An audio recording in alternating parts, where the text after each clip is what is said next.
Hello and welcome to the Bulletin with UBS on Monocle Radio. Each week, the sharpest minds and freshest thinkers in finance take you beyond the numbers and hype, right to the heart of the big issues of the day. This week, we're unpacking a new thought leadership piece from the CSO in the UBS Sustainability and Impact Institute, exploring how AI can improve life outcomes around the world. Now, you'll likely recall that the Sustainability and Impact Institute was founded in 2021 to contribute to the sustainability debate with a focus on actionable and timely contributions. The Institute's a collaborative effort with experts from across UBS's business divisions. Members strive to encourage objective and fact-based debate, provide new impulses for action, and identify innovations that will help shape our collective efforts and awareness about sustainability and impact. We're fortunate to once again be joined by one of the members today, Richard Mylles, ESG analyst at the Institute, who's the author of this compelling piece of research into AI. It's a pleasure to welcome him back to the show. Richard, great to speak with you again. Let's start by talking a bit about the CSO remit and this report particularly. This is about taking a longer view. And I think what's really interesting in tackling the AI sort of topic is to look at the societal impacts, look at the prism of the opportunities and I suppose the risks also for human capital, and to sort of approach this hot topic from that direction. It's not counterintuitive per se, but it's really interesting. It's slightly different. Tell me about how you kind of originated the idea of taking this perspective to look at AI at this time, Richard. Sure. Yeah. So I guess the way that we look at human development in this report is as a sort of story of technology. So people often talk about general purpose technologies, things like electrification, the internet, and now AI being the latest one of those general purpose technologies. So these are technologies that have broad application. They can unleash self-reinforcing waves of change that impact civilization's wealth, well-being, and social cohesion. And AI is the latest of those general purpose technologies with broad application. Because ChatGPT sort of came along in 2022, I think there's a lot of people who've probably studied AI for 20 years who kind of roll their eyes at sort of the dawn of AI commentary that spread in the wake of that launch a couple of years ago. But the truth is that we are at an inflection point with AI, and that's primarily because it's become useful in a sort of unprecedentedly broad way. And as a result of becoming widely useful, it's becoming widely used. And the thing with these types of technologies is that they always tend to have sort of profound societal consequences. And these unfold, not over years, but over decades. And so we're in the foothills of the AI rollout at the moment. There remains much uncertainty, but the decisions that we take as a society and as different stakeholders, financial, corporate, policymakers, those decisions taken in the next few years will decide whether the upsides of AI are fully realized, but also whether the risks are adequately mitigated. So we're looking for bold innovation, but that needs to be coupled with thoughtful deployment as well. And the way that we want to approach this from a sustainability perspective was looking at how AI is likely to impact human capital, what opportunities are there in the sort of education space, the productivity space, the health space, and what challenges are there and how can those best be dealt with. And this is looking at it from the perspective of investors and corporates, because I think the key thing with technologies that they roll out is that if you don't seek to minimize the societal harms of those rollouts, then there is the risk of backlash. And we've seen that throughout history. And so I think investors, corporates who want to minimize their exposure to potential backlash, to potential regulatory waves, as policymakers look to kind of catch up to the technology and institute safeguards and sanctions and incentives, of course, I think that's what this report is about trying to sort of provide a roadmap to incorporating those societal risks in a thoughtful way into the AI rollout, and then ultimately mean that the gains are actually realized as fully as they could be.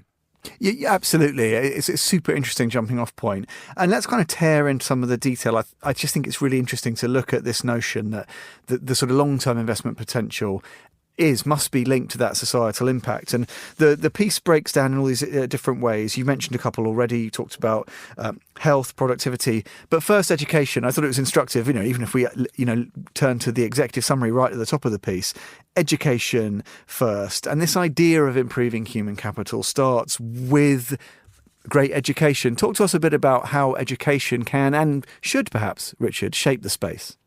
Yeah, absolutely. I mean, I think the AI opportunity in education is very significant, potentially something about $200 billion in added value globally by 2025, according to one estimate. And I think people often think about AI in education as, see people using it to do their homework for them, and there's sort of slightly dystopian elements. And we often think about education bots, perhaps like those provided by Khan Academy, but actually it's much, much broader than that. The ability to provide personalized learning to students, to provide instant feedback, which can really create a lot of value. It's also about providing various support to teachers, from analytics, monitoring solutions, lesson planning, administrative supports. I mean, this could enable the automation of sort of 20 to 40% of teachers' existing workloads. So that's helping to reallocate something like maybe 13 hours per week to activities that could better support students. So from a sustainability perspective, there's a really potentially powerful equalizing effect in terms of improving the opportunity to learn. So that's essentially referring to things like teacher quality, school safety, access to resources like infrastructure, up-to-date textbooks. And this is one of those really key channels through which children from higher socioeconomic groups are often enabled to outperform less privileged ones. And so what we're looking at with AI is this sort of potential to broaden access to high quality education, high quality teaching materials, personalized learning, improving the productivity of teachers, and in potentially acting as a sort of moderator of the effect of socioeconomic status on educational outcomes. Let's look next at the sort of productivity picture and the role that societally responsible AI could play in powering this transition, helping workers, wherever they are, whatever they're doing, to become more productive. I guess it's instructive, Richard, to really flag the potential here in stark terms. A doubling of the global economy, that is the scale we're talking about. It is transformational, right? There is a big expected boost to aggregate productivity. Estimates range. The shorter term ones looking through to 2030, looking at maybe a sort of boost of about between 13 and 16 trillion dollars, which is very, very significant. Obviously, over the longer term, some of those more optimistic numbers could come through, and which we can sort of discuss how that can be sort of best achieved later. But I think one of the keys is the disaggregated effects are going to vary very widely by geography, by sector, by individual task level. If we look at other modern major tech breakthroughs like electrification and the IT revolution, they tended to improve productivity quite slowly at first and only accelerated more rapidly after the sort of complementary technologies, the infrastructure, the business models had been sort of redeveloped. So IT upgrades, for example, typically take about 5 to 7 years before the full productivity benefits are realized. Every dollar spent on computer hardware required another 9 in software and training and business process redesign. So I think the key point here about AI is that yes, there is huge potential, but it's not just about rolling out 1 or 2 applications. It's about a much more fundamental sort of redesign of business models and also training to make sure that people are actually able to use AI most effectively. Yeah, I think it's super important to highlight the time frame. And as you say, there's all these other corollary challenges that need to be addressed. And just to that point, Richard, how important is it to listeners and indeed through the report, the readers of the piece, that, of course, AI represents this potentially transformational opportunity, but there are so many attendant challenges, aren't there? Whether we're talking about productivity or application, we're only really at the start of the journey. We must underscore that point. Yeah, absolutely. And I think also, I mean, sometimes it's easy to get swept up in the enthusiasm for AI, but I think that some of the most interesting studies that we looked at in preparing this paper were the ones that show that AI could actually diminish performance in some cases. So, for example, we spoke to Fabrizio Dell'Acqua, who's the author of quite an important study on this topic called The Jagged Technological Frontier. And he found that when workers were using AI language model outputs uncritically for tasks that they weren't currently at least well suited for, things like evaluating contrasting information delivered in different formats to arrive at a correct conclusion, they actually saw productivity go down. And he called the phenomenon falling asleep at the wheel. So I guess there's sort of 3 broad conclusions that we take from this. One is that humans need to remain alert when they're using AI. They can't just become rubber stamping machines. Second, that understanding where AI is useful and where it's less useful is going to be increasingly important. And third, actually that in sort of, I think, most complex value chains, humans and AI together are still likely to be more effective than either alone. Let's talk a little bit about the health picture. You mentioned this right at the top, Richard, and there is this idea that we could potentially collectively be on the cusp, I don't think it's overstating it, of a revolution in healthcare metrics and so forth, powered by AI. But again, all sorts of challenges. Talk to us a little bit about the puzzle, solving the puzzle that is health and AI. And there are all kinds of issues in here, some of them somewhat thorny, safety concerns, the trust issue. Talk to us about what the report's kind of take was on the health picture. Health is an area where AI has huge potential. I think we would sort of divvy that up into sort of four key areas. One is sort of delivery of health treatment. Another one is diagnostics. Third, drug discovery. And fourth is actually the kind of preventative space, disease prevention. Now, I think it's important to state, AI is already being used quite widely in healthcare, but there is so much more potential. And the growth in this space is expected to be very substantial, going from some like 11 billion in 2021 to nearly 200 billion by 2030. So this is a huge potential market.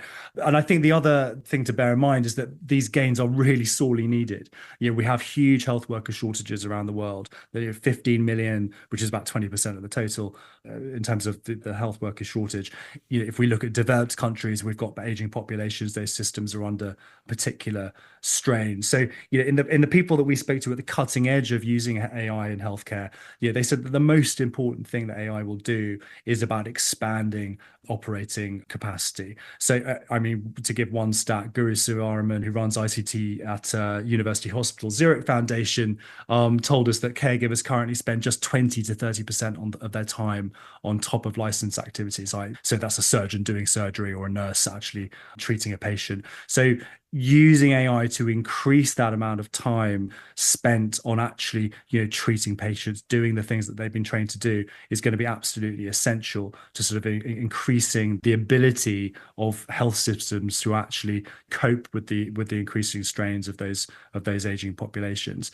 But going back to what you were asking about sort of safety and privacy and trust, these, I think, are probably the three essential factors to a successful rollout of AI in healthcare. We need to roll AI out at scale, but maintaining safety whilst achieving scale is very complex. So the more variables you introduce in terms of different markets, different demographics, different data models, different hospital designs, different equipment, the greater the number of variables, the greater the possibility that the AI model, which performs well in one setting, sort of, or in training, kind of runs into difficulties out in the wild. So you've got problems of sort of efficacy that you need to sort of keep an eye on. Then you've got major problems with bias. So treatment efficacy can vary very significantly across different groups of different ethnic groups. So one medication that would be correct for one patient would be incorrect or even dangerous for another. And similarly, algorithms, if they're trained predominantly on data from one ethnic group, they may not function as well for others. So you need to sort of counter that risk by obtaining large amounts of data from each different subgroup to ensure that their needs and characteristics are represented. Otherwise, you run into trouble. And the third point on safety is it's not a one and done. You need ongoing measurement and monitoring. You're looking for latent risks, model drift when models can deviate from their training over time. You need to have sort of the sharing of data in central repositories, and that needs to be in sort of comparable, standardized format, so that helps facilitate monitoring and transparency. And that can sort of help engender trust that the models are working as intended.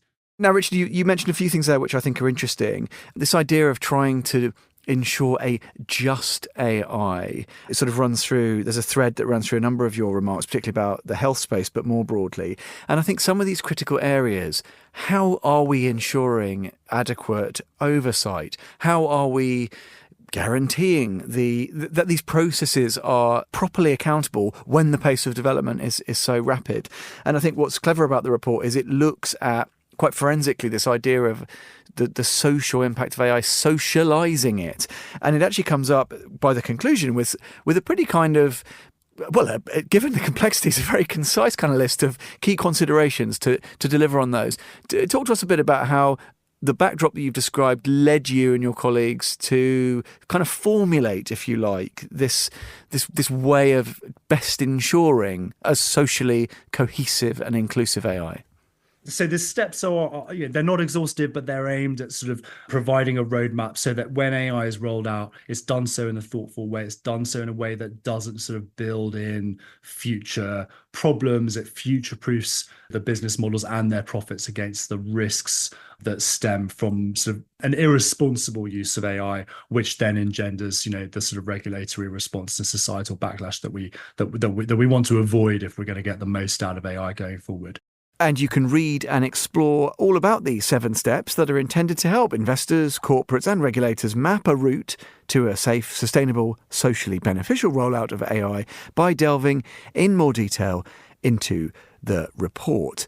And Richard, we should add, this is very much the tip of a kind of an iceberg of coverage from all across UBS, as well as this CSO report. I know the CIO has also weighed in. There's so many more resources to look at if this piques people's interest, aren't there?